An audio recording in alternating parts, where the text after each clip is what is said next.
بسم اللہ الرحمن الرحیم۔ شروع کرتی ہوں اللہ کے بابرکت نام سے جو بڑا مہربان نہایت رحم کرنے والا ہے۔ میرے نبی پاک صلی اللہ تعالیٰ علیہ وآلہ وسلم نے ارشاد فرمایا کہ قیامت کے دن میری امت میں ایک گروہ ایسا ہوگا جسے اللہ تعالیٰ اس طرح جنت میں پہنچا دے گا جیسے کوئی بندہ اڑ کے جنت میں چلا جاتا ہے۔ تو جب جنت میں پہنچے گا نا تو فرشتے اس سے پوچھیں گے کہ تم نے حساب دیا؟ کہیں گے ہمیں تو پتہ ہی نہیں حساب کیا ہے۔ تو فرشتے کہیں گے کہ یہاں کیسے آئے؟ تو وہ کہیں گے کہ اللہ کے فضل و کرم سے۔ تو فرشتے کہیں گے کہ کہو تو صحیح تمہاری نیکی کیا تھی؟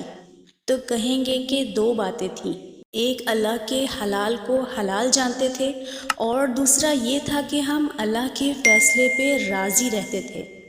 تو جب رب کریم کی رضا پہ راضی رہیں پھر اسے کسی حساب کتاب کا سامنا نہیں کرنا پڑتا۔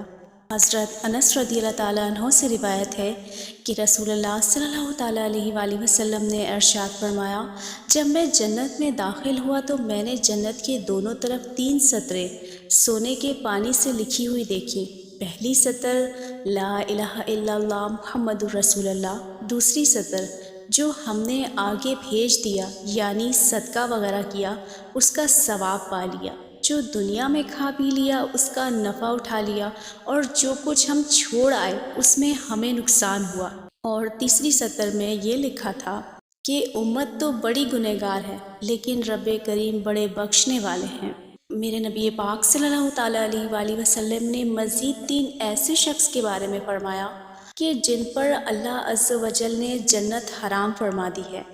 ایک تو وہ شخص جو ہمیشہ شراب پیے، دوسرا وہ شخص جو اپنے ماں باپ کی نافرمانی کرے، اور تیسرا وہ دیوس یعنی بے حیا کے جو اپنے گھر والوں میں بے غیرتی کے کاموں کو برقرار رکھے، یعنی جو لوگ قدرت کے باوجود اپنی عورتوں اور محارم کو بے پردگی سے منع نہ کرے وہ دیوس ہیں۔